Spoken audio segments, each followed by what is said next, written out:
Yep. Good morning and welcome to the policy session for the Clackamas County Board of Commissioners on October 19, 2022. County Administrator Gary Schmidt, please kick this off. Thank you, Chair Smith. All commissioners are present. Today's policy session is an update from the City of Tualatin about a proposed urban renewal district they are going to create. This is an informational update only session for you to hear from our staff and also staff and elected officials from the City of Tualatin. Our staff presenter will be Dan Johnson, Director of Transportation and Development. We're honored to have with us today the Mayor of Tualatin, Mayor Frank Bubenik. Thank you for being here, Mayor, and also Elaine Howard, who's a consultant working with the City of Tualatin. So Dan will kick it off, and then the Mayor will speak. Great. Thank you so much, Chair Smith, Commissioners, Administrator Schmidt. On September 26th, the Tualatin Development Commission, known as the TDC, the city's Tualatin's Urban Renewal Authority, notified the county that the TDC is considering the adoption of the Core Opportunity and Reinvestment Area Act, an urban renewal plan. ORS 457.089 requires the TDC to consult and meet with affected government entities for purposes of providing recommendations on the proposed urban renewal plan and accompanying report. All those materials are in your packet, the report itself. I think it totals about 109 pages, the packet in total. The board may submit formal written recommendations to the TDC, and the TDC shall either accept, reject, or modify the recommendations provided by the county. I want to make sure the board understands that any formal recommendation, should the board wish to submit one, there's always the option that don't submit any recommendation whatsoever, to the TDC should be provided to the TDC no later than November 9th of 2022. So with that, I will turn it over to our esteemed guest to present the information. Please introduce both of yourselves. Sure. Good morning. I'm Frank Bubenik, the Mayor of Tualatin, and sitting next to me is Elaine Howard. We also have our project manager, Jonathan Taylor, sitting in the audience. On September 12th, the Tualatin Development Commission, also known as TDC, recommended for consideration the Core Opportunity and Reinvestment Area Plan and commenced the consult and confirm period. Getting tongue-tied already.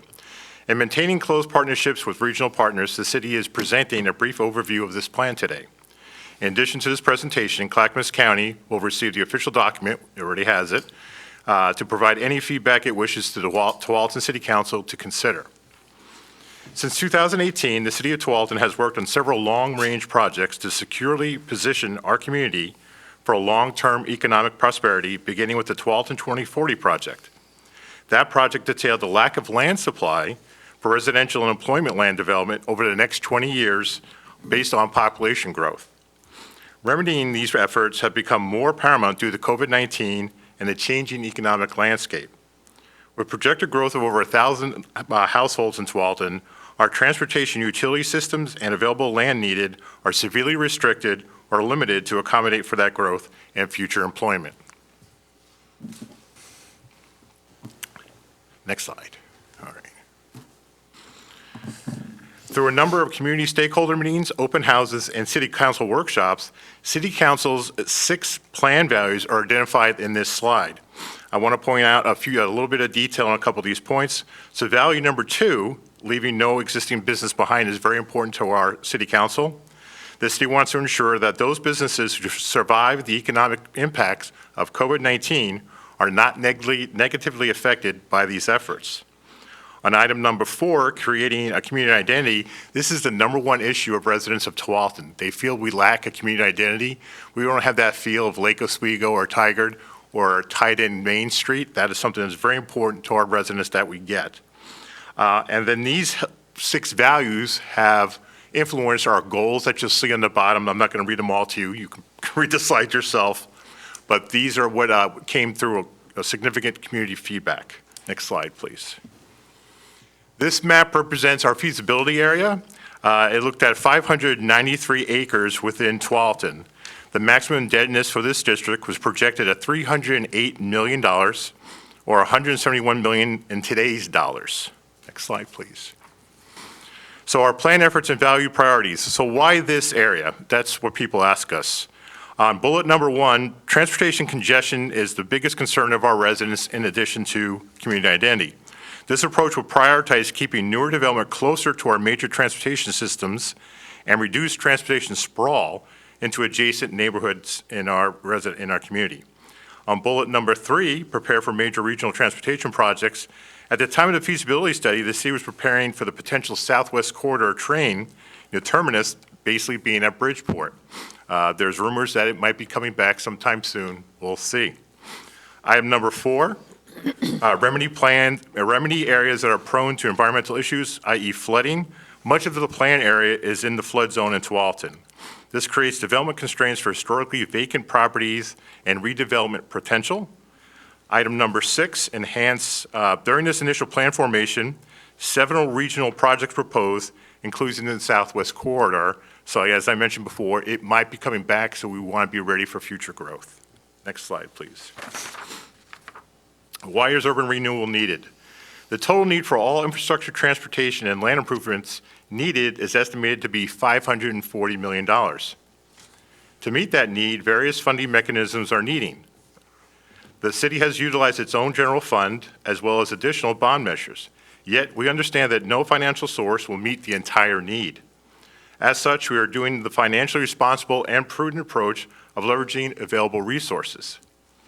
Market demand has not solved many of the historically vacant parcels and properties in the last 10 years due to environmental constraints and transportation access.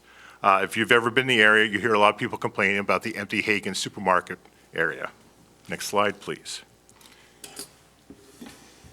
So this, to me, is one of the most important slides in the deck, because with conversations with city staff, community residents, and businesses, our appointed working group and regional taxing districts, the city drastically shrunk the size of the boundary and reduced the overall maximum indebtedness. The plan is now proposing $130 million of maximum indebtedness, which is $81 million in today's dollars, compared to the initial capacity of $308 million. Next slide, please. So why not fully fund, you might ask? As we'll present in a moment, the total list of projects and associated amounts is based on realistic expectations for completion over the 30-year life of this plan. The city intends to be targeted with development while limiting financial impact to our general fund, as well as our regional partners. We're focusing on historically vacant parcels and parcels severely hindered by environmental mitigations. With our overall urban renewal efforts and additional city responsibilities, our staff has limited capacity to ensure not only the success of this proposed program, but remaining municipal responsibilities are maintained. Next slide, please. So here's the project map. You can see several projects. I'll just point out a few. The 18970 Catalyst project, that's item number 1. This proposed project is a mixed-use development located along Lower Boones Ferry Road, utilizing existing city-owned land. The construction of housing and commercial opportunities close to regional transportation and downtown will help meet those housing challenges while encouraging proximate parcels to develop. Our Main Street corridor. For nearly 2 decades, our residents and businesses have stated the city has no downtown feel. The city intends to utilize existing streets to develop a main street by connecting Lower Boones with Tualatin Shore Road adjacent to the town commons. Project number 3 I want to focus on is intersection improvements. A number of highly trafficked intersections along Tualatin Shore Road are becoming increasingly congested and unsafe for our residents. Next slide, please. And that's shown by the number 6s on the map, where the intersection improvements are. Okay, how does this affect Clackamas County? So as you see, the hash marks on the right side, those areas that are included in our plan that are located in Clackamas County. There are only 3 parcels located in Clackamas County. Of the 3, 1 is developable, as the 2 others are located in our wetlands and floodplain. Next slide, please. Here's the financial impact over the 30 years. So impact, as you can see, the bottom line is $1.3 million over the 30-year life of our urban renewal zone. Next slide, please. Elaine will now take over on the timeline. I get the easy part. So the next steps in considering this, there has been, prior to this, an advisory committee that has met many times to review this. So on September 12th, the Tualatin Development Commission made the recommendation to move the plan forward. The Planning Commission meeting is October 20th, so later this week. The City Council public hearing advertised to citywide is November 14th. The consideration of a non-emergency ordinance is scheduled for November 28th. A non-emergency ordinance does not go into effect until 30 days after the vote on the ordinance. So those are the next steps in the city's process. With that, I would like to thank you for allowing us this opportunity to brief you on our plan. The advice we've received from our residents and fellow taxing districts has given us great pride in the collaborative and regional work that we'll be undertaking in the next 3 decades with this plan. I now entertain questions from the commissioners. Thank you. Thank you, commissioners. Does any commissioner wish to speak on this? Because I will, too. Commissioner Fisher?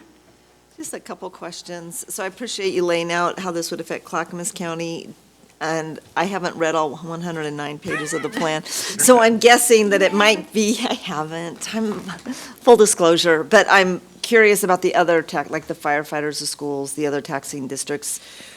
Have you reached out to them? Are they supportive? And TVFNR the presentation's been given to TVFNR, and they're supportive of the plan. And I believe Washington County is coming up. Next week? Yep. And Sherilyn is here now, too. Okay. And both agencies are supportive of the plan. And that Okay. of course, they have more significant financial impact than Clackamas County. Right. I mean, it's always that balance of what are you getting and what are you giving up, and is it for the greater good? Another question, the Catalyst project, how many units of housing is planned for that? I believe it's about 40. Is that correct, Jonathan? Up to 51, Yeah. depending on the developer. And that would be depending on how much subsidy has to go into the project. So if we're able to find other methods to help finance it, it could potentially increase the number of units.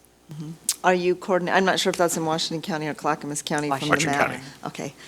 Encourage, leveraging Metro bond dollars if that's option for you to do as much as possible. So thank you. Frank, thank you for coming forward, and Elaine both. You and I talked privately about urban renewal and my dislike for urban renewal on almost every level. And I explained to you, and I'm going to explain again, my position on urban renewal.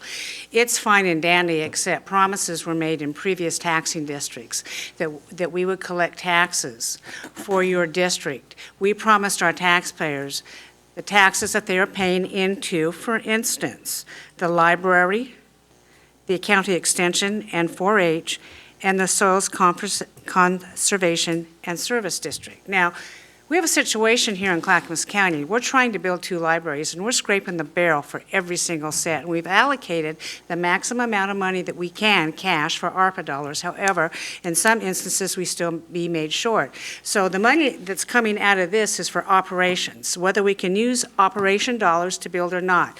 So this is what I think is disingenuous, and it's dishonest. New urban renewal is a lie. And it's dishonest. Because we made promises to the library district, to Clackamas County, that we would fund it and you would be getting X amount of dollars over time. And to the extension and the 4-H. Have you ever been out to the county fair, seeing that 4-H district and those kids?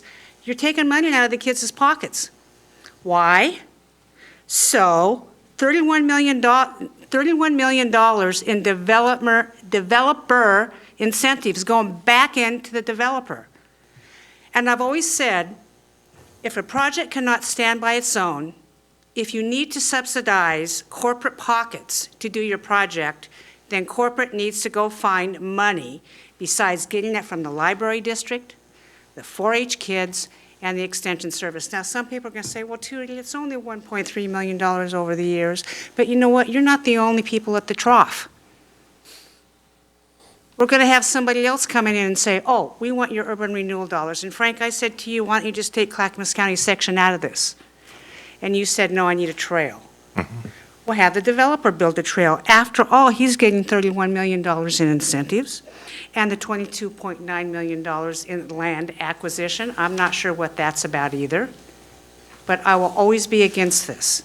I told you today this board would not be voting on it. but you could remove Clackamas County from this and figure out a different way to build your trail, because in Clackamas County, we have hundreds of miles of trails, we have 2 very large park districts, we go clear up to Mount Hood, and Clackamas County is responsible for $1.3 million yet. And I also had this discussion with you. Clackamas County is viewed as a donor county. Tigard wants 500 acres of our UGB. The city of Portland, Multnomah County is taking water from Bull Run Watershed, but yet they won't fix the bridge that's ready to collapse so they can drive their trucks over. They expect us to do it. I'm here to say, for everybody to listen, Clackamas County is no longer a donor county for projects outside of Clackamas County. And so I would suggest you go back to the drawing board and you redo your maps and you take out Clackamas County, because I don't know what my board members like here, but I tell you, we have been hit hard with trying to do projects, the extension service. They have been saving money. Now, this is how we do it in Clackamas County. The extension service for over 15 or 20 years have been saving their tax money, and they have finally saved $10 million to build a new center. But you know what? They save here and the prices keep going like this. And we're going to help them out. But you know what? You're taking away their money to build a new extension center. It's the largest extension center in the entire state of Oregon that teaches people how to grow food, how to raise animals, how to be self-sufficient. And I don't see any self-sufficiency on here. This is why I'm against it. I will always be against urban renewal. I don't care how good of a friend you are. I do care how good of a friend you are. You and I are on the opposite sides of the fence on this, and I can talk on and on and on this. And then project summary, I'm just going to read them.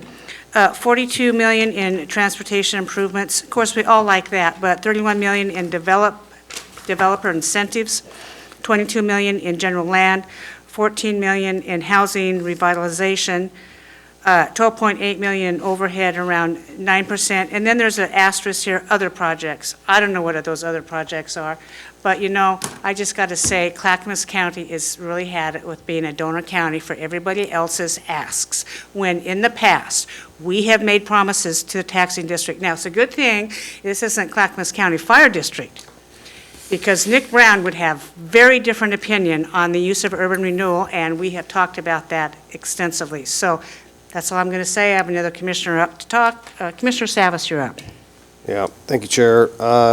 Urban renewal's always been a very controversial topic, because in my belief, it's because it's so complex, it's hard to understand. And yes, there are urban renewal districts that perform very poorly, but there's also urban renewal districts that have performed very well and that actually have benefited almost everything you've cited.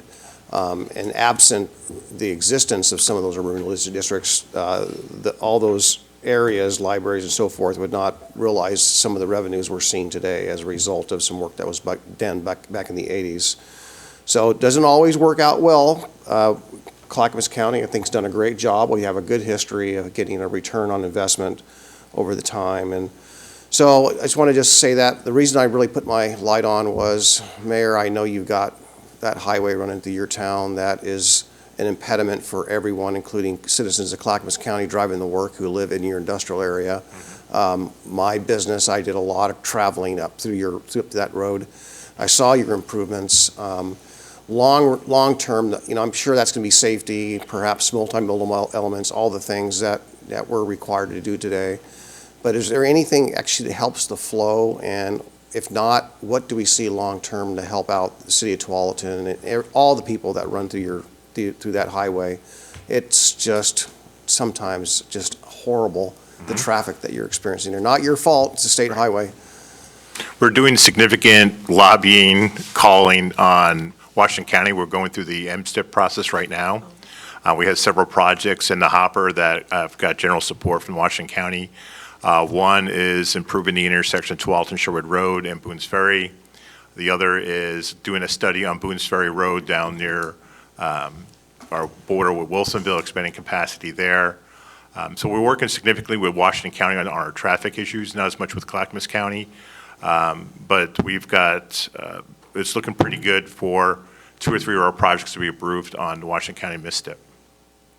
Yep, thank you. We're also doing the Tualatin Moving Forward Bond Program. We have a bond that we funded through, the residents approved back in 2018, I believe. It's a $20 million bond to improve traffic flow and pedestrian safety in Tualatin. We're 5 years into the 10-year plan, and all the projects are pretty much going to be completed by the end of the 5th year. So we're hoping to renew the bond in 5 more years to knock out another 20-odd projects to improve circulation in the city of Tualatin. Yep. I just want to also, I kind of said it, I'll just amplify a little bit, and that is that the industrial base, the employment base there in Tualatin is pretty big. And I know there's a lot of people that are vested and own businesses, Clackamas County people that own businesses in that area, and a lot of employees as well. So I appreciate what that brings to benefit for our remainder of the county, if you will. We have, as you well know, Commissioner Savas, we have a mass exodus every day and a mass import every day of, the majority of folks in Tualatin don't live in, don't work in Tualatin. And we have a lot of Clackamas County residents coming into our industrial area, and our residents going into Clackamas County. Yep. I remember former Mayor Knapp said that I forgot what it was, 90% or 85% of the population of Wilsonville left, the working population left Wilsonville every day and was replaced by a larger population that went to work there. So you had this going on all the time. So I know Tualatin's very close to being the same. So thank you. Thank you. Commissioner Shaw. Yes, good morning, Mr. Mayor. Morning. To date, have you had any objections to this core opportunity and reinvestment area plan from any of your citizens or from any neighboring jurisdictions? No. Okay. The residents are wholeheartedly in favor of it. I was on the committee that Elaine spoke of. They're very eager to have a downtown core to resolve the transportation issues and also to address our housing issues. The problem we're going to have is they're so eager, they might not want to wait till we get enough money in the bank to do some of the projects. And the other agencies, TVF&R, Washington County, the Tiger Tualatin School District are very supportive of the urban renewal zone. Yes, and one more question. The Sure. foregone revenue, the $31 million in developer incentives, is that primarily in property tax breaks over the years?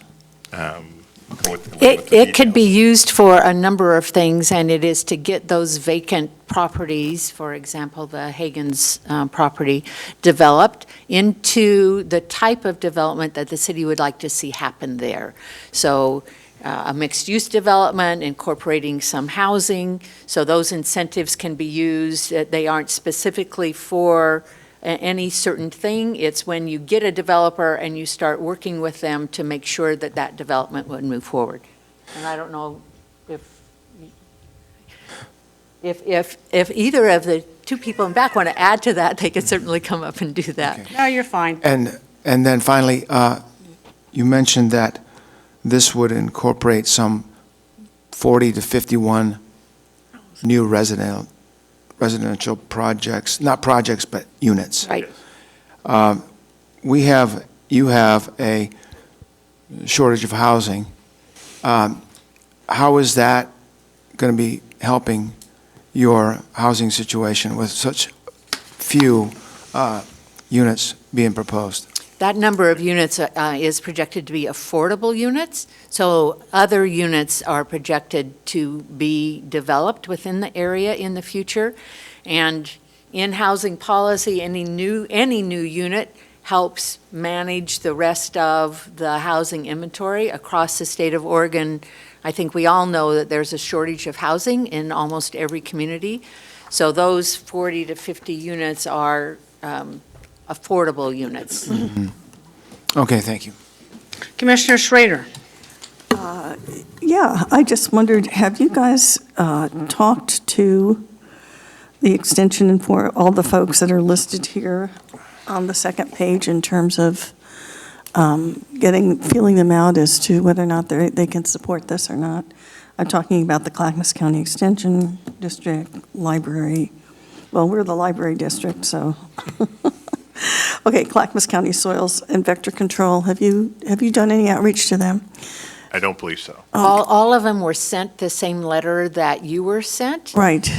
So they received that letter, and in that letter, it does say, if you would like to discuss this, please contact us.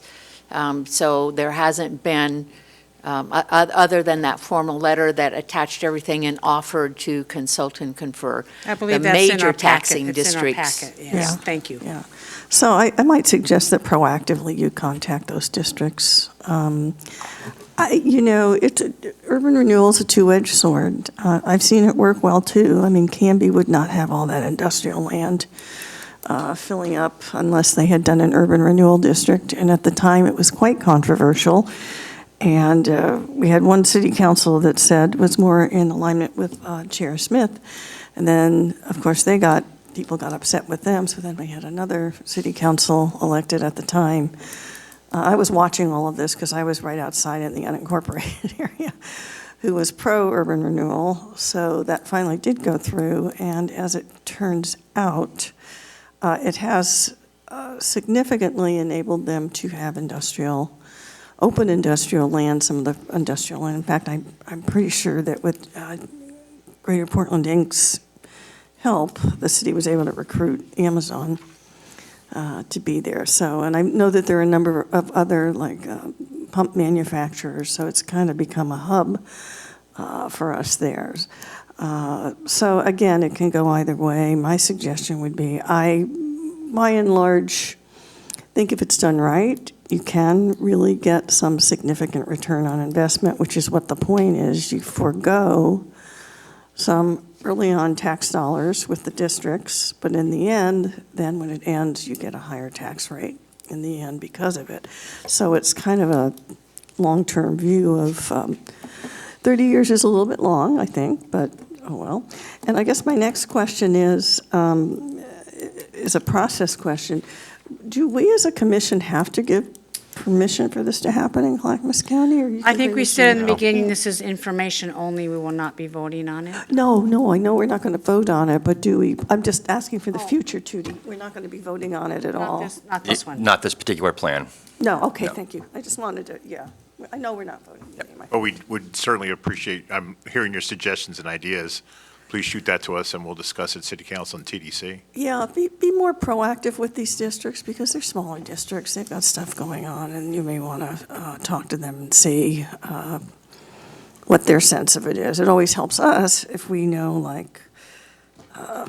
Extension and 4-H says, oh, okay, we can forgo that, or the library. And again, remember, things happen exacerbated because we're all in a funding crunch right now, too. So just understand that that's some of the underlying stresses that we're dealing with. I totally understand. Thank you. Commissioner Fisher. So this is a Dan question. Martha asked half of my question about, we're not voting on this, but what is the process to approve this? And I know in the past we have, like when Happy Valley was working on their urban renewal district, we have played a more significant role. What is the role of local governing taxing districts when they have land within a proposed urban renewal district? It's a great question. The process varies based off the nuances of the plan. This particular plan simply is state statute requires them to convene with us. And if we want to submit comments, we can choose to do so for consideration. Again, as outlined in the report, they can accept, reject, modify, whatever that might be for those comments. But there is no formal vote, approval, denial, thing beyond general recommendation that's required for this one. That differs if you have, for example, this is diving back into my urban renewal day. There are different circumstances that require different approval processes. I'd love to turn it over to answer that question because I haven't done this in a while. Elaine, please go ahead. Yes. In Happy Valley, you ended up having to vote because there were unincorporated properties. So there were some properties that were outside of the city limits. In this particular plan, all of those properties are within the city limits. So that's the difference. If it is unincorporated, you do have to vote. Okay, and just a comment, I really support and appreciate local jurisdictions really being self-determined, convening their citizens and stakeholders and creating their vision and finding ways to implement it. And when it comes to the areas of infrastructure with housing and the traffic improvements, it's like, thank you for being thoughtful and thinking ahead of what's coming when we have, we're expanding, they're expanding Interstate I-205, Abernathy's on the road, but in all of that, we have the tolling proposals from ODOT, which is going to create significant challenges, and I know the intersection that's on this map, because I use it a lot, living in Lake Oswego. So I appreciate thinking ahead and appreciate you coming here and letting us know. I feel excited for this and looking forward to being kept abreast of how it's going and how the changes are coming along. But it looks like it will create more community, which is so important. If we do planning around people and not necessarily automobiles, by creating the core center for Tualatin and looking at what the people of Tualatin really want for their improvements, I think that's really positive. So good luck with that. Thank you. Yeah, I'm going to say some things. Now, commissioners, look at the map that they submitted. So the big theory behind urban renewal is that we take the money off the front end, we take it from these taxing districts, and then we build whatever we want over here, and in return, we get those tax dollars coming back in the form of higher improvements. However, transportation improvements, we will never see those tax dollars come in. And all the improvements that you're making is to the city of Tualatin. Clackamas County will never, ever recover the tax base that you seek to take from us. Okay, am I correct in that? I believe Jonathan and I were discussing this before, and he might have some more details. In the event the development of one or more of those lots, the 3 lots, you might see significant tax increases in the future. Jonathan, you have more detail on that? Being assessed value? As long as assessed value remains in private hands. Sir, come forward, introduce yourself, and can you answer that question? Yes, ma'am. My name is Jonathan Taylor. I'm the Economic Development Manager for the City of Tualatin. Chair, the 3 parcels that are in your map that are located in Clackamas County, 2 are in the floodplain, but they're zone residential light. The other one that's adjacent to Legacy Meridian Hospital is proposed for a slated development in the next 20 years for multi-tenant households. So basically the Autumn Sunrise Division in Tualatin. So in the next 30 years, we do anticipate that to be developed. If it does, you will likely see a 5-time return on investment because you're only collecting currently $17 million. Well, that's total because it's kind of split between Washington County in assessed valuation. So the impact to Clackamas County is correct, 1.3 in today's dollars front end, but if it does develop, you actually will see a higher return on tax increment. So this area of Clackamas County is not a priority for what I understand as presented here today. If and when and maybe in 20 years, that promise isn't good enough for me. There is the problem with urban renewal. There are so many promises and ifs brought forward, yet to be realized. And I'll say that urban renewal, and I will die saying this, urban renewal, approved by the legislature, is a sanctioned license to steal money from districts who have no voice. And let me repeat that. Urban renewal is a sanctioned license to steal from districts who have no voice, like 4-H, like library, like extension, like the Vector Service, like the Soil and Conservation District, that we say, you people, you need to go out and do this. They can't afford to hire staff because every year their costs go up and their tax base goes down. That's all I have to say. I want to thank you for coming forward today and giving all of us an opportunity to voice our opinion on this. I highly recommend you go back to the drawing board and you remove Clackamas County from this urban renewal district. I'll take it under advisement, Chair. Seeing no further comments before this commission, thank you very much for coming forward. This meeting is adjourned.